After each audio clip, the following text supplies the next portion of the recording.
entrepreneur Andrew Yang.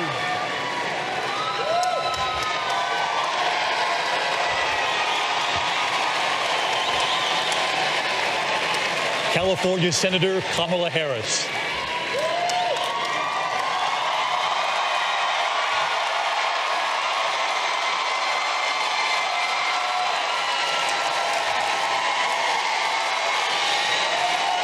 Massachusetts Senator Elizabeth Warren.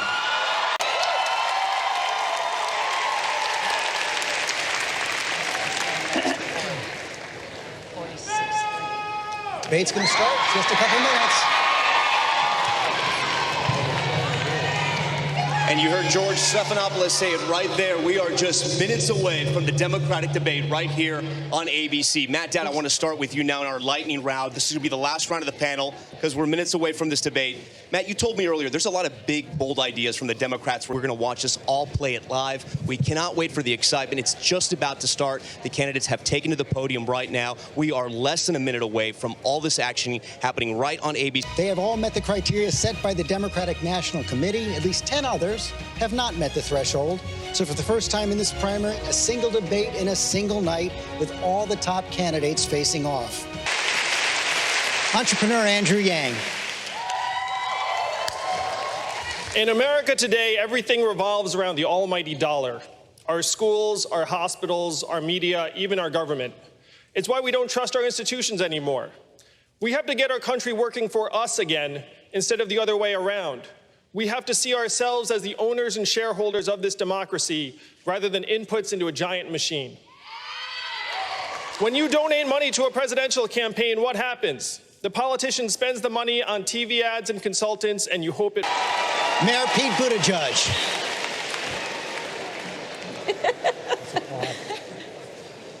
That's good. Okay. It's original, I'll give you that. The American... Andrew Yang. This is why presidential debates are becoming unwatchable. This reminds everybody of what they cannot stand about Washington. Scoring points against each other, poking at each other, and telling each other that you're my plan, your plan. Look, we all that's have called a Democratic primary election. That's called an election. That's an election. You know, this is what we're here for. It's an election. Yeah, but a house divided cannot stand. And that is not how we're going to win. Look, everyone, we know we're on the same team here. We know we're on the same team. We all have a better vision for health care than our current president. And I believe we're talking about this the wrong way. As someone who has run a business, I know that our current healthcare system makes it harder to hire people, makes it harder to give them benefits and treat them as full-time employees. You instead pretend they're contractors. It's harder to change jobs. It's certainly harder to start a business. The pitch we have to make to the American people is we will get the healthcare weight off of your backs and then unleash the hopes and dreams of the American people. Senator Booker. Now, I am Asian, so I know a lot of doctors. And they tell me that they spend a lot of time on paperwork, avoiding being sued, and navigating the insurance bureaucracy. We have to change the incentives so instead of revenue and activity, people are focused on our health in the healthcare system. And the Cleveland Clinic, where they're paid not based upon how many procedures they prescribe, shocker, they prescribe fewer procedures, and patient health stays the same or improves. That is the pitch to the American people. Senator Booker, close out this discussion. Thank you very much. Look, there are Mr. Yang. I want to add one more part on this because I think we have to look at all the pieces. Why do we have a crisis at the border? In no small part because we have withdrawn help from people in Central America who are suffering. We need to restore that help. We need to help establish and reestablish the rule of law so that people don't feel like they have to flee for their lives.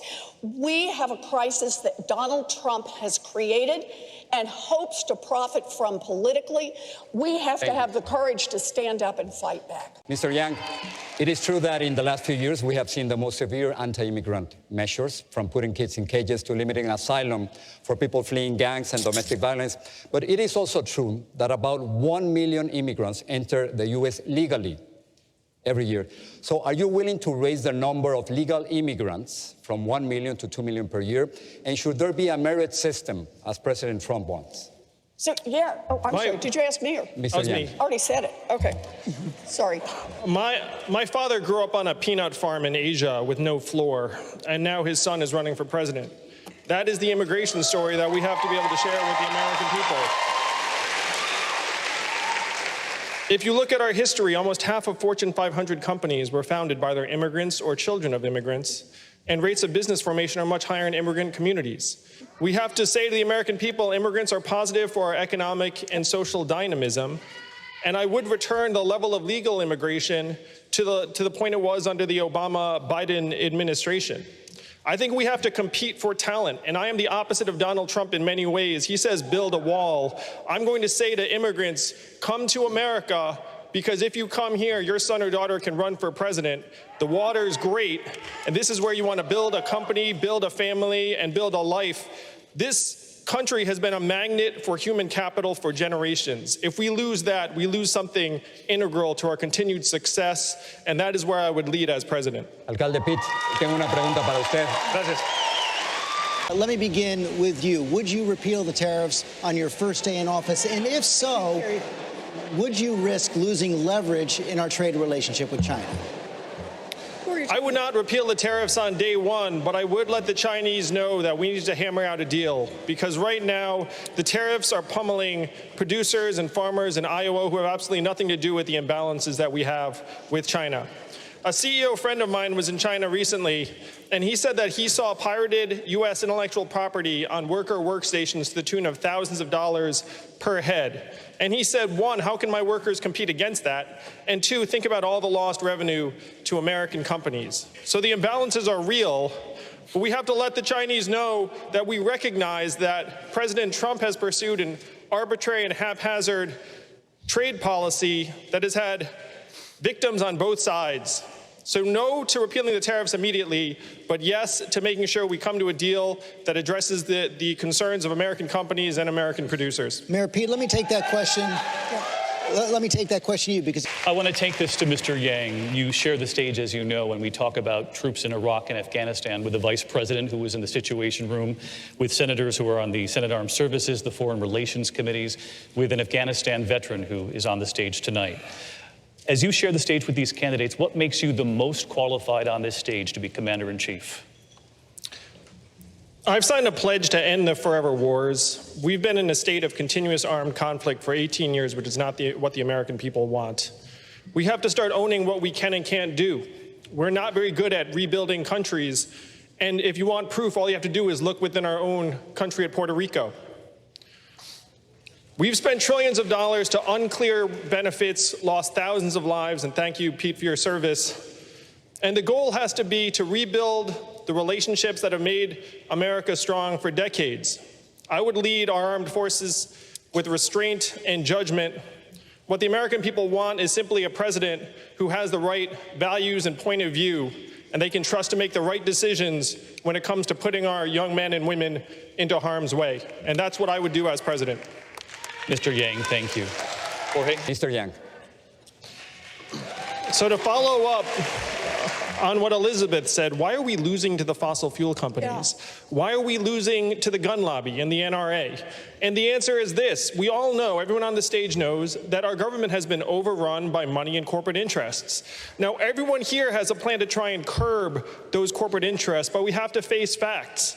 Money finds a way. Money will find its way back in. So what is the answer? The answer is to wash the money out with people-powered money.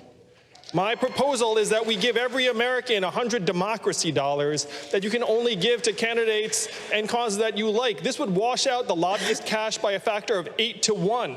That is the only way we will win. And as someone running for president, I'll tell you, there's the people on one side and the money on the other. The only way for us to win is if we bring them together. Thank you, Mr. Yang. Lindsay. I'd like to have an academic discussion now about education. Mr. Yang, we'll stay with you. Here in Houston, the school district is facing yet another year of spending cuts. Like schools across the country, the system faces many challenges. One of them, thousands of students are leaving traditional public schools and going to charter schools. You're the most vocal proponent on this stage for charter schools. You have said that Democrats who want to limit them are, quote, just jumping into bed with teachers' unions and doing kids a disservice. Why isn't taxpayer money better spent on fixing traditional public schools? Let me be clear, I am pro-good school. I've got a kid, one of my little boys just started public school last week, and I was not there because I was running for president. So we need to pay teachers more because the data clearly shows that a good teacher is worth his or her weight in gold. We need to lighten up the emphasis on standardized tests, which do not measure anything fundamental about our character or human worth. But here's the big one. The data clearly shows that 65 to 70% of our students' outcomes are determined outside of the school. We're talking about time spent at home with the parents, words read to them when they're young, stress levels in the house, income, type of neighborhood. We're putting money into schools, and educators know this. We're saying you're 100% responsible for educating our kids, but you can only control 30%. They all know this. The answer is to put money directly into the families and neighborhoods to give our kids a chance to learn and our teachers a chance to teach. Mayor Buttigieg, 45 seconds to respond. Mr. Yang. I was an unhappy lawyer for 5 whole months, and I left to start a business. And I'm going to share with you all one of the secrets to entrepreneurship. If you want to start something, tell everyone you know you're going to do it. And then you don't have a choice. You put your heart and soul into it, and even though I did that, my company flopped, had its mini rise and maximum fall, lost investors hundreds of thousands of dollars, still owed $100,000 in school debt. My parents still told people I was a lawyer. I guess it was a little easier. So I remember lying on my floor looking up, wondering how it had come to this. Eventually, I picked myself back up. I kept working in small growth companies for another 10 years and eventually had some success. Then after I did have some success, I still remembered how hard it was, how isolating it was, how it feels like your friends no longer want to spend time with you. And so I spent 7 years starting and running a nonprofit that helped train young entrepreneurs around the country, including Sean Wen, who's here in the audience tonight, who left his gilded Wall Street job to become a food entrepreneur in San Antonio. Sean, I hope I made the process a little bit easier for you than it was for me. But the goal of my campaign is to make this an economy that allows us to live our human values and aspirations. Thank you. Thank you, Mr. Yang. Senator Booker. Debate tonight with you and all of our terrific moderators. The debate is over, as you said, but still so much to talk about and so much to watch right now. And we are going to be watching if Vice President Joe Biden and Secretary Castro have any type of moment there on the stage. It looks like they may not be shaking hands. Rahm Emanuel, former mayor of Chicago, you work with Joe Biden in the White House. That moment where Secretary Castro went after Vice President Biden upset you. You say you're Second, I would say is each of these candidates had strong moments, some with humor, some with arguments, some with the passion, energy they brought. But I come across as mean and vindictive, and that's not who he is. But I think each of these candidates actually advanced. Amy, Kamala, they all advanced themselves in one way or another here. Yvette Simpson. He was interrupted, and and the vice president was incorrect, and then Castro tried to correct him, and he wouldn't let him. And so I think in this moment, what we have to remember is this is not a game. This is a presidential campaign. What would Trump do to our nominee in that situation? And so at the very least, it's a great opportunity to test our eventual nominee, our vice president, the front runner, to see what he would do when challenged. And I think yes, we do want civility, right? We want people to be nice, but this is a real situation. And what would Trump to the stage? Well, I think absolutely. I think Kamala kept herself in it. I think Booker had a good night. I think Amy had a good night. But fundamentally, I don't think anything changes after this. I think you're going to see exactly the same level of polling and the same level of commitment on fundraising. Matt, you sort of agree with that, but you do have a point. One of the 3 frontrunners may have been affected. Well, to me, the fascinating thing about this debate tonight, it was very clearly revelatory for all of the candidates on policy, on personality, and on their purpose. Probably the most clearly revelatory debate that we've seen thus far. What I think comes out of this is Bernie Sanders, to me, is likely to drop some with this, but I think what this race proved... Post Debate Show only on ABC News Live. The Maverick tonight on stage, Andrew Yang. No tie, offering up a lot of cash and a lot of plans, and saying also you know a lot of doctors, apparently. Yes, I do. I do. I have a lot of doctor friends. It was one of the lines that got a lot of laughs tonight. But you started out with a promise. You're going to give 10 American families $1,000 a month for a year. You just told me, regardless if you stay in this race or not, What's the reason why you did that? I don't know if Mayor Pete attacked you for it, but he sort of portrayed it a little bit as a stunt. Was it a stunt? Well, it's actually the most powerful illustration of what this campaign's all about, which is putting economic resources into Americans' hands and seeing that we can solve our own problems. I've been giving a freedom dividend for months to people around the country already. And Kyle Christensen, who I just saw in Iowa, he lives in Iowa Falls taking care of his mom who's recovering from cancer. So he told me when I saw him that he spent some of the money on a guitar. And now he's playing shows for the first time in years. He was beaming when he told me. He seems like a new person. So for him, it was a guitar. For Jody, it's car repairs. For Mallory, it's going back to school. That's what the Freedom Dividend is all about, is solving our own problems. Nobody can fault you for not having a lot of fresh ideas, new ideas. Your critics are saying, how are you going to pay for all of this? Well, it's very hard to pay for something if you have a $1 trillion tech company like Amazon closing 30% of our stores and malls and paying zero in taxes.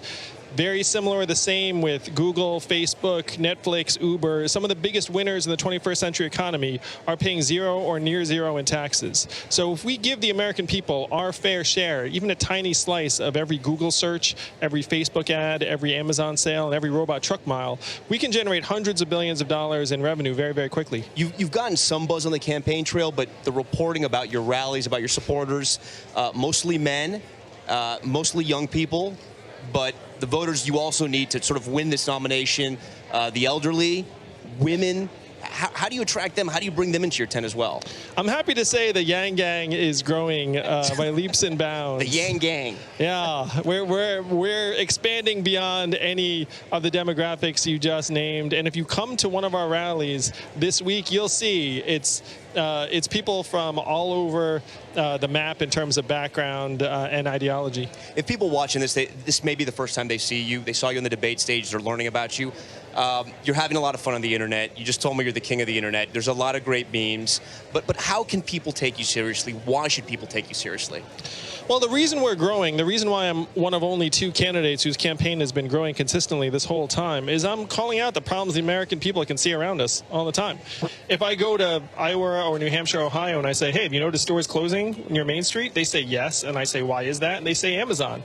You know, and they can see it. They can see the fact that pretty soon cars and trucks will be driving themselves. What's that going to mean for the 3.5 million Americans who drive a truck for a living, or the millions of Americans who work in truck stops, motels, and diners around the country? So I'm talking about very, very serious problems that unfortunately are going to get more serious in the days and months to come. Andrew Yang, we thank you for your time. Good luck out there on the campaign trail. ABC's the bomb. You guys are the best. Hey, we'll take that. I want to go up to Mary Bruce, my colleague, up still in the debate hall with our team.